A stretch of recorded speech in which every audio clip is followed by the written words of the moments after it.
Thanks, Mark, and may I begin by acknowledging the traditional owners of the land on which we meet. May I also acknowledge my colleague Kevin, who spoke a few moments ago, and Jody and similar colleagues in other states around Australia. As Mark has said, I, for the next 11 days, will be the Disability Discrimination Commissioner for Australia.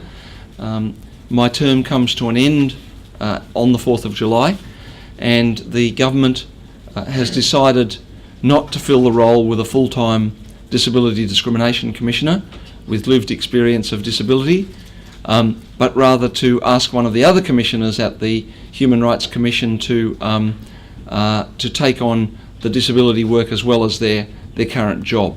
So I think that unfortunately much more of the burden of work in the disability sector in this area will be falling on on my state colleagues. So I apologise for, well, I was going to say being responsible. I'm not responsible, but I apologise for that occurring, but I think that's the sad reality.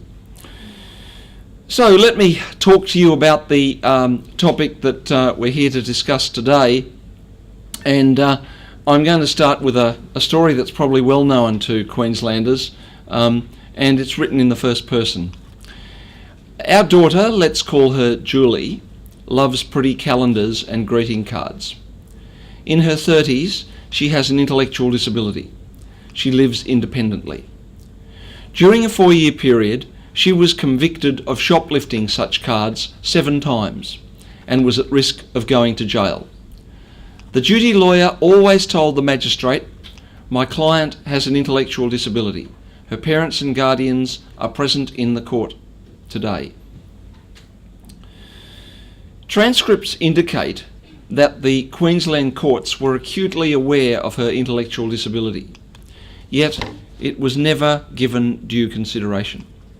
Nor was it ever suggested that her hearings be adjourned so that her disabilities could be further investigated. Julie's parents report that she doesn't comprehend any part of the court process and that she acquiesces just to get it over and done with. In Queensland, if charges are indictable, they can be referred to the mental health court, but for summary offences, there's no alternative procedure. This encourages pleas of guilty. Unfortunately, things escalated. Julie began to refuse to attend court, became traumatised and had panic attacks requiring medical intervention. Her refusal to attend court left her at risk of arrest. The story of Rosie Fulton, of which I'm sure you're all acutely aware, is similar. A Northern Territory resident, she was found unfit to plead by a West Australian court after being charged for offences relating to a motor car. She has spent the last 18 months in Kalgoorlie prison, hardly appropriate accommodation for a woman in need of support due to her cognitive disability, and far longer than she would have spent if she had been able to plead guilty to the offence, let alone if she'd been able to plead innocent and been successful. Thank you to all of you for asking me to speak today. Julie's and Rosie's experiences are typical of the experiences of people with disabilities across Australia. Australians who need communication support or who have complex and multiple support needs are not having their rights protected and are not being treated equally in the criminal justice system. This must change. Hence the work of the Australian Human Rights Commission in this area and our report Equal Before the Law towards disability justice strategies, which was launched in February of this year. Last year, the Commission identified 5 key barriers which limit or prevent access to justice for people with disabilities. We heard from victims, witnesses, those accused of crimes, and offenders. The first barrier concerns programs, assistance and other community supports addressing violence, prevention and disadvantage which may not be readily accessible to those with disabilities. One submission told of Sarah, an Aboriginal woman with cognitive impairment, psychosocial disability and health conditions. Sarah began a long pattern of contact with criminal justice and human service agencies at age 12. What became obvious was that there's a lack of appropriate support outside the criminal justice system, and responsibility for addressing her needs was often left to the police and the juvenile justice system. At the age of 18, she was provided with 24-hour supported accommodation through a community justice program. If Sarah had had access to community assistance from an earlier age, I wonder would she have had such continual interaction with the criminal justice system. And I wonder whether the costs of her interaction with the criminal justice system would have been significantly reduced. I actually believe that both of those things would have been the case. It's often police services which are the fallback position in times of crisis, rather than appropriate community and health services. As was reported in one submission, the police have become the emergency health response for many individuals and families, and they are ill-equipped for the task. The second barrier in our report dealt with the supports people may need to participate in the criminal justice process.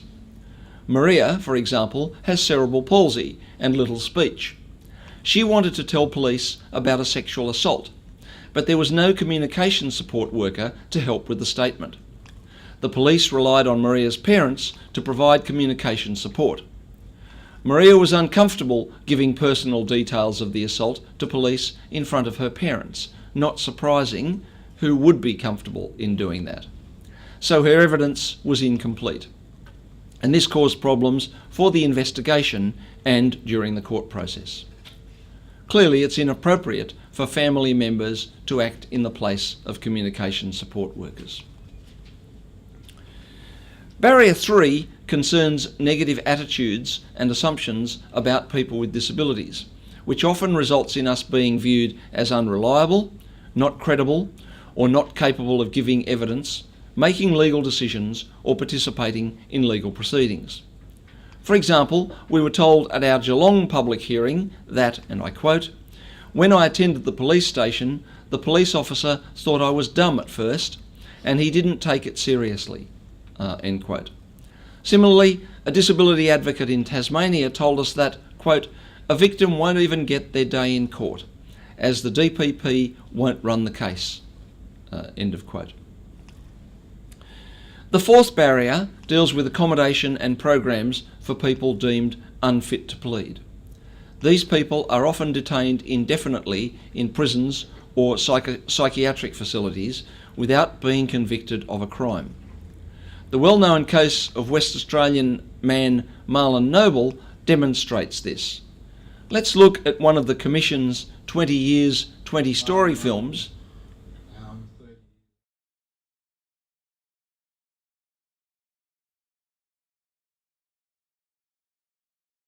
That's one of the 20 Years, 20 Stories series, and I led the making of those stories to celebrate the 20th anniversary of the Disability Discrimination Act. They were launched by Governor-General Quentin Bryce, Dame Quentin Bryce now, isn't it?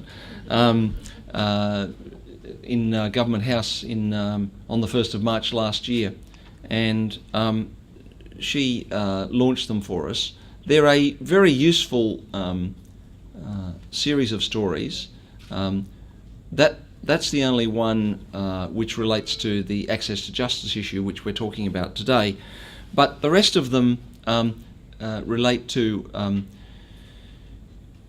stories about people with disabilities who have used the Disability Discrimination Act to change their lives and the lives of many, many other people.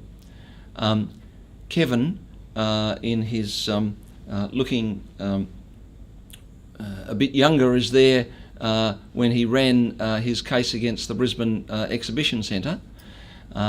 a really important case for access to premises, and forced the Queensland Government to change the design of that centre so that people didn't have to go 50 metres to the rear of the centre to get access if they weren't able to use the staircase, and now people can use the glass lift, at the side of the centre. I've given quite a number of presentations in that centre at various conferences, and I always go up in that lift and have a quiet smile, Kevin, because that's a really important result. And we recognise that in one of the stories. But there's a whole lot of other stories, and I'd really encourage you to have a look at them at some stage, because they do demonstrate the way that the DDA and equivalent state legislation can be used to change people's lives. Okay, sorry about that. That was just a bit of a commercial while I rebooted my computer. So let me get back to the Equal Before the Law report. The last barrier we identified concerns prisoners. Supports and adjustments may not be provided to prisoners with disabilities so that they can meet basic human needs and participate in prison life. This can result in delays and difficulties exiting prison or exiting with successful chances of reintegration. Henry has an acquired brain injury. He wanted to apply for support from legal aid to appeal his conviction and needed help to fill in forms. He found the language complex and difficult to understand. He didn't receive assistance in prison to fill out the forms and filled them out incorrectly. This delayed his application. By the time he filled out the forms correctly, his application was outside the time limit. To get a better handle on the impact of these barriers to justice, the Commission undertook a consultation with public meetings in capital cities and regional areas. From Newcastle in New South Wales to Roebourne in Western Australia, from Adelaide to Katherine in the Northern Territory, we spoke with people with disabilities, their families, carers and advocates, practitioners from police, the courts and correction services, and attorneys general. We also received 88 written submissions from individuals, advocacy groups and experts, many of which may be accessed on the Commission's website. And the statistics back up what we were hearing. 90% of Australian women with intellectual disability have been subjected to sexual abuse at some time during their lives. 90%, 9 out of 10. That, amongst all the shocking statistics I've seen, is, I think, the most shocking statistic. There are currently at least 20 to 30 people in our prison systems, some suggest it is more, but we don't know because the only date that collects the data is Western Australia, who have not been convicted of an offence but have been found unfit to plead, and jails are the only accommodation option. From 1989 to 2011, 105 people in Australia were shot by police. 42% of those had a mental illness. Our evidence also suggests that it's women, children, Aboriginal and Torres Strait Islander people, and people from a culturally and linguistically diverse background with disabilities who are even less likely to have equitable access to justice. The case for change is clear. Not only is there a human rights imperative to ensure equality before the law, there is also a strong economic imperative. Cost-benefit analysis indicate significant savings for governments when support is provided early and diversion options from the criminal justice system are available. For every dollar spent on diversion, between $1.40 and $2.40 in government costs is saved. That's big money when the Australian community spends $11.7 billion annually on the criminal justice system.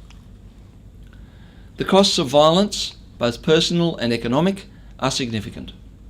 Violence prevention efforts will have positive impacts on both people with disabilities and society as a whole. And yet in New South Wales, the government's just announced that it's defunding a whole bunch of women's refuges. Our report considers each step of engagement with the criminal justice process: prevention, police, courts and prisons. The report makes 12 general findings. These include that the inability to access effective justice compounds disadvantage experienced by people with disabilities and leaves them at risk of ongoing violence. It was reported to us that, quote, as a victim of sexual assault, I didn't have access to sexual assault services and experienced blame and shame from disability workers and services. We also found that there is widespread difficulty identifying disability, recognising the need for adjustments and support, and providing that support. A justice from the Queensland Mental Health Court told us that, and I quote, "The reality of the Magistrates' Court is that it is fast and furious. They have limited resources to detect and identify disability." End of quote. People with disabilities are not being heard because of perceptions we are unreliable, not credible, or incapable of being witnesses. On top of that, erroneous assessments are being made about the legal competence of people with disabilities. A further finding concerned styles of communication and questioning techniques used by police, lawyers, courts and custodial officers, which can confuse a person with disabilities. A person with ABI said, "It's really scary. They ask you so many questions, pumping too much information into you. It would be great to have an advocate, someone to explain things, to take the time." Diversionary measures too are underutilised, not available or not effective due to lack of appropriate supports and services. The New South Wales Law Reform Commission reported that the formal court process doesn't provide adequate scope to explore diversionary options due to time constraints and multiple parties required. So, what does equal before the law conclude? Well, the Commission's formed the view that in light of the substantial challenges which exist, each jurisdiction in Australia should develop an holistic, overarching disability justice strategy, and that these strategies must be developed with the participation of people with disabilities. It's not enough that people with disabilities identify the barriers. It's critical that we're involved in the development and implementations of solutions. Adopting a human rights-based approach, those strategies should focus on 5 key outcomes: safety of people with disabilities and freedom from violence, effective access to justice for people with disabilities, non-discrimination, respect for inherent dignity and individual autonomy, including the right to make one's own decisions, and full and effective participation in the community. The principles and actions in any such strategy should address appropriate communication, early intervention and diversion, increased service capacity, effective training, enhanced accountability and monitoring, better policies and frameworks. And I've met with all Attorney Generals around Australia, unfortunately except for the Queensland Attorney General, to advocate the need to introduce a disability justice strategy. Of course, criminal justice is primarily the province of the states and territories, and for this reason, the report doesn't take the usual course of making recommendations. Rather, it seeks to point out the barriers to justice, highlight existing services and programs, and promote possible actions towards the development of disability justice strategies. There's great work being done in South Australia with the development of its Disability Justice Plan. The South Australian Government intends to use this plan to safeguard the rights of all people with disabilities in their interactions with the criminal justice system, and they've been careful to involve people with disabilities from the outset. And I have urged governments around Australia to consult with South Australia and to learn from experiences there. If we coordinate, inform and monitor in a planned manner, barriers will be removed faster and gaps bridged sooner. The services we have will be improved and new and better ones developed. The human rights of people with disabilities will be better respected, their standard of living will improve, and the criminal justice system will become less of a presence in their lives. Following on from the report, The Commission uploaded to its website a database of existing services and programs which provide a more positive pathway through the criminal justice system for people with disabilities. This database will be a useful resource for all practitioners. It will showcase solutions that have been tried in one jurisdiction and that might work to provide access to justice for people with disabilities in other settings. The database lists such programs as the Northern Territory's Sentenced to a Job Trial program. Low security prisoners are sent to work in real jobs in the local community for award wages. They earn vocational and life skills and earn money which is available for them upon release. Sadly though, when I was up there just a few weeks ago, this program doesn't yet involve anyone with an identified disability. New South Wales Life on Track is a case management service that tailors personalised plans for people with disabilities appearing in courts and links them to appropriate supports and services in the community. And in Queensland, the Mental Health Intervention Project is a collaboration between Queensland Police, Health and Ambulance Services. And the three agencies regularly meet to identify mental health issues in the local area, to discuss complex cases and develop preventative interventions. It was amazing how often, when we travelled around Australia, we would be talking to people working in the justice system in a particular state, and they'd tell us of a problem. And we would say, "Oh, have you heard about this other program in another state which might address that issue?" And they'd just never heard of the program. So please feel free to access the database via our website. It's at www.humanrights.gov.au. We are planning soon to migrate the database to the University of New South Wales so that it can continue to be updated and maintained once my term as Disability Discrimination Commissioner has finished. And there'll be announcements about that in the next couple of weeks. So if you follow me on Facebook or Twitter or follow the Human Rights Commission, there'll be announcements about the details of the new home for that database. There's one further matter which I want to raise with you today before I conclude, and it relates more to the civil than the criminal justice system, but it's still very relevant to Australians with disabilities. It's the Australian Law Reform Commission's current inquiry on equality, capacity and disability, for which I'm a part-time commissioner. It deals with legal barriers for people with disability in decision-making in various aspects of our lives.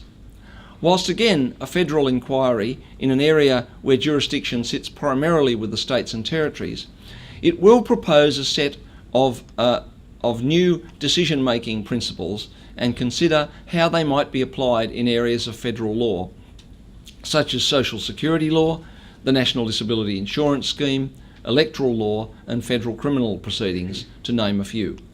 And the same decision-making principles could be applied in state and territory areas of law, such as guardianship and administration.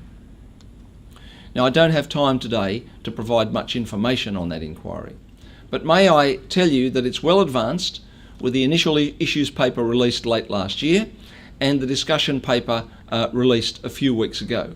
And we're seeking submissions on the discussion paper by the 30th of June, prior to the delivery of a final report at the end of August. And I encourage you to turn your minds to this inquiry, as the proposed framework, drawn from Australians' obligations under the Convention of the Rights of People with Disabilities and in international experiences, proposes a very different decision-making regime, which will much more positively deal with the vast array of decisions which affect the lives of Australians with disabilities. It's on the Australian Law Reform Commission's website. So let me return to equal before the law. This report doesn't provide the simple solution for Australians with disabilities of which we may dream. However, the development of disability justice strategies by all jurisdictions in partnership with people with disabilities will recognise the impact of disability within the criminal justice system and provide for better coordination of services to address that impact. Systematic change in this area is vital, and it's the responsibility of all of us to work to bring about that change. Australians with disabilities must get an equal chance in our criminal justice system. As Julie's parents told the Commission, No one should be punished because they have a disability. No one should go to jail because they have a disability. And their disability certainly should not be criminalised. Thanks for the chance to speak with you this morning.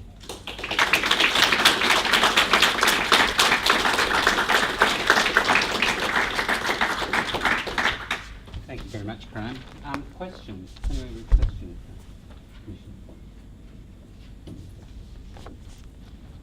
Patrick. Oh. Hi, Graeme. It's Patrick Hayes from the Trophy Boys. Hi, Patrick. I wonder if you care to reflect on whether, I acknowledge what you said about criminal justice being dealt with by the states and territories, but I wonder in light of the catalysing effect of the national reforms under the NDIS, whether some consideration might be given to re-agitating the issue of developing a national solution to some of the human rights issues in this space. In particular, it does seem to me that the Commonwealth Parliament has constitutional power to implement human rights principles, and perhaps, while I recognise that historically there's been some reticence, perhaps just enough implementation of human rights principles around that issue of arbitrary detention of Aboriginal people with FASD and the like might be considered by the Look, thanks, Patrick. I think if there were a chance to for the federal government to move in this area, that might be one of the ways which it may occur that the sort of the liberty of movement approach that you talked about for Aboriginal people with FASD, or for that matter with any other level of disability. I have to say that my conversations, though, with both politicians and bureaucrats don't suggest that this is something that's going to be happening in the near future, and that's why our report targets state and territory jurisdictions, because we think that that's the more likely place for reform in the current political climate in this area. I'm an optimist, so I never rule out the possibility of those sorts of actions being taken federally. There are definitely powers there if a federal government wants to use them. It's just finding the federal government that's prepared to do that, and that didn't occur under a progressive government a couple of years ago. So I think the likelihood of it happening under a Conservative government is unfortunately significantly reduced. Graeme, it's Endeavour from the Endeavour Foundation. Hi. I just wondered whether, given the shortness of your tenure, as it were, that's left, whether the Commissioner who will be sort of taking over responsibility for disabilities will be pursuing the attorney in Queensland to have the discussion you were unable to have. Well, I tried to get an appointment on 2 or 3 occasions. I've been up here relatively regularly in the last 6 or 12 months, and I just haven't been able to find a time when the attorney's available. It's hard for me to speak for the person who will take responsibility in this area. I don't know who it is at this stage, although we're told in Parliament earlier this week that the announcement was imminent. But I see no reason why this symposium or people at this symposium couldn't write through the President of the Commission and encourage that to occur. Well, Leanne. Hello, Graeme. It's Leanne Dowse from Hi, Leanne. New South Wales. Graeme, just a question about the sort of future of the leadership in the area of human rights and disability, I guess. Just confidentially, or not confidentially, but what Confidentially among the yeah, 50 of us here, yeah. What would you see as the main issues that will be? I know that there's a big loss in the fact that there isn't a Commissioner, but what would you say would be the sort of main things that you would be concerned about that perhaps people in this room might also have in their minds in terms of making sure that your worst fears aren't realised, if that makes sense? So what do you think the biggest risks are, I guess? Okay. Well, let me paint the picture so that people have a clear understanding of what's going to happen when my term ends. At the moment, we have a full-time commissioner with lived experience of disability and an understanding of the disability sector. We'll have none of those things in 2 weeks' time, just over 2 weeks' time. So we'll have a person who is already tasked and already doing a role full-time, who'll be acting as the Disability Discrimination Commissioner.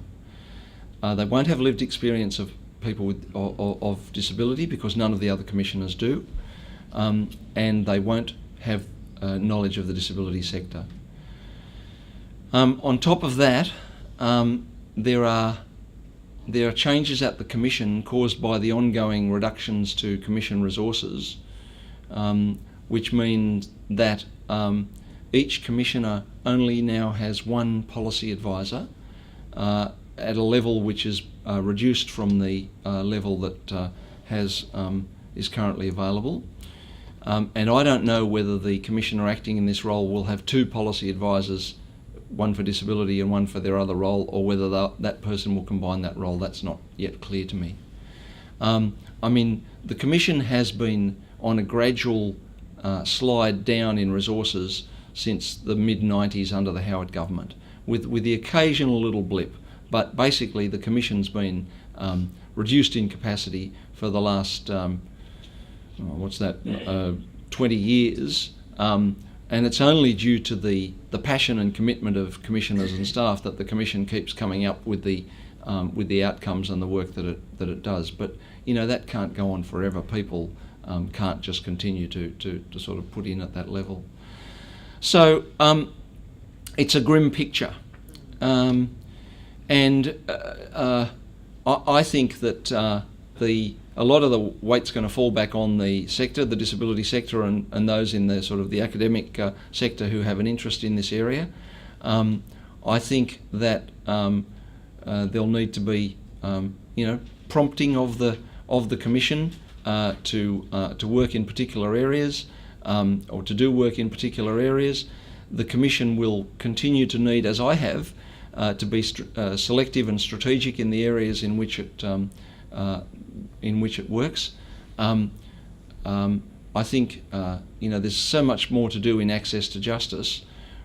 This report really made just beginning recommendations. I mean, and just on the subject of disability justice strategies, there's so much work in each state and territory to do in that area. I think one good thing that the sector could do in the area of justice for people, criminal justice system, for people with disabilities, would be to work with their attorney to ensure that the disability sector has significant input into the development of that disability justice strategy, because I don't know that the Commission will be able to be out in front sort of leading that call in the next little while. I mean, the issues just go on. You know, we still have, there are 3 instances in the last 6 weeks of people with disabilities who've either been refused carriage by or provided with appalling levels of access wanting to travel on airlines in Australia.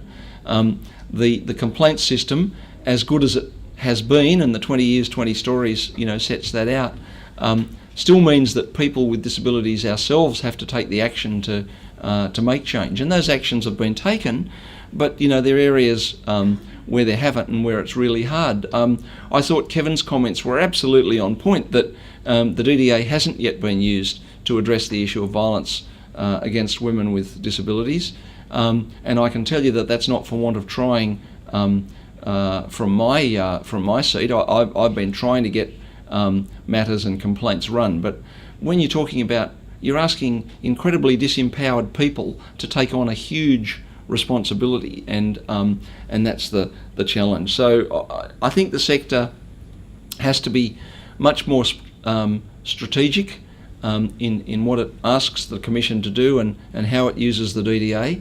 And sadly, until we have a full-time Commissioner with lived experience of disability, I think that the work in the area of disability rights is, from the perspective of the Commission, is going to significantly reduce.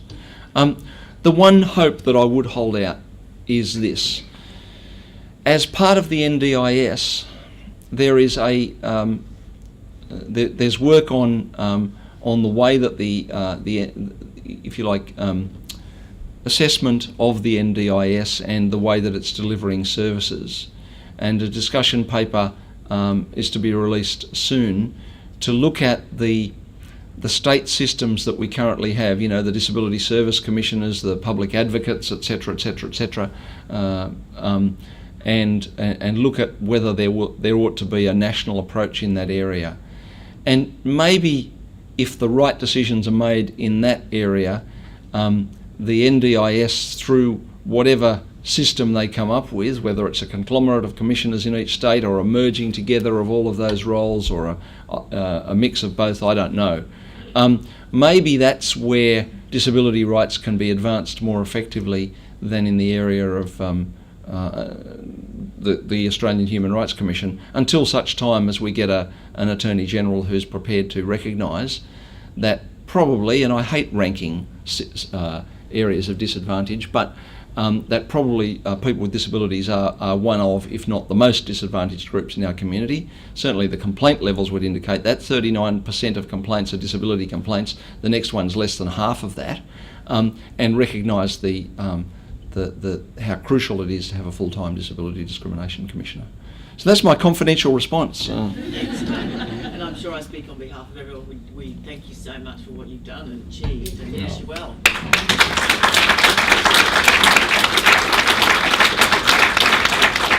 Thank you. I'll still be around. You can't be this passionate about an issue and just walk away from it, so I'll be doing it some other place, but yeah. Other questions? I have one actually, and I haven't quite formulated it, so I'll struggle with this. But, when the UN Convention on the Rights of People with Disability was signed, there was a great sigh of relief from the disability community in general and advocates in particular. I think people who had advocated for that for a long time.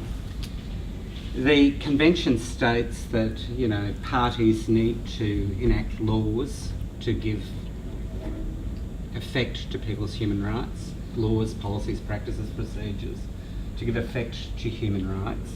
And yet at this conference we've highlighted the absolute dearth of positive responses to people. One, are there any shining lights in Australia in terms of legal reform around the rights of people with disability? Is there anything that would give us hope that anyone's taking up? And my second question really is, shouldn't we have been quite so excited about being a signatory to this convention if the obligation to the convention to progressively implement, you know, a rights framework isn't taken up by governments? So. Well, I mean, to answer the second question first, I think I gave a number of speeches at the time which said, you know, getting ratification is not the end of this process, it's just the beginning. And the convention, or the DISCO as I like to call it, short for the Disability Convention, I just like the imagery that DISCO provides, is just another advocacy tool. It's what's called soft law.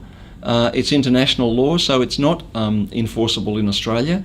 It's another advocacy tool which helps us in the work that we do, but we still have to do that work. So, look, I think the convention has had an effect, but it hasn't fixed the problems, and I think people who thought that it might were unfortunately deluding themselves. But I understand why people would have made that assumption, and there was that sigh of relief. You're absolutely right, Mark. In terms of reform, look, I think there are some areas for hope. I mean, I've always been a glass half full kind of person. It's hard to work in this sector if you're not really. But I think the Law Reform Commission recommendations on capacity will put together a really valuable different model for decision making. and they won't roll out quickly in Australia, but they'll be there, and they'll be another thing for people to advocate for. I think the NDIS, whilst not perfect, and we never thought it would be at this point in the process, was a huge catalyst in bringing together the disability sector in a way that we've never been brought together before. And I'm speaking at the press club in a week or two, and I'm preparing the remarks that I'll make for that. But the way I refer to the sector is to use that that really famous quote now. I think the sector has changed, and I think the force is strong in that one. And I actually don't think that was the case 5 years ago. So I think the NDIS and the campaign for the NDIS has allowed people to recognise the cross-sectoral issues that where there's similar views, and perhaps move the differences in the sector, which will always exist, but move them to the side a bit. In terms of legal reform, though, specific legal reform, I've met with all the Attorney Generals recently, Attorneys General, I should say. There aren't too many who are for me standouts in terms of legal reformers in the area of disability. I think our allies are in places like Andrew Constance, the Treasurer of New South Wales, who was a disability minister, and he's a great ally to people with disabilities. I think there's a couple of good ministers in the current South Australian government. I don't know too many here in Queensland or in Tasmania. I think John Ajaka, also in New South Wales, is a solid disability minister. I think we have an ally in federally in Senator Mitch Fifield, who I know is only a deputy minister, but the NDIS got through, I think, probably the worst budget in 20 or 30 years unscathed. That is a significant result, and we oughtn't to forget that. And I think that if government changes federally, that we have a real ally in Bill Shorten, and we oughtn't to forget that in the sector. So I think we have to be thinking medium to long term in the sector for a while, but I haven't given up. But I wouldn't, because I just don't. I just think you have to keep on pushing. Thank you. Anyone else? Well, I'd like to thank you on behalf of those here and for the entire disability sector. Firstly, from us here today, for presenting today, but also on behalf of others for the work you and your staff have contributed to not only the debate but also significant reform in the disability sector. So thank you very much. Thanks very much, Mark.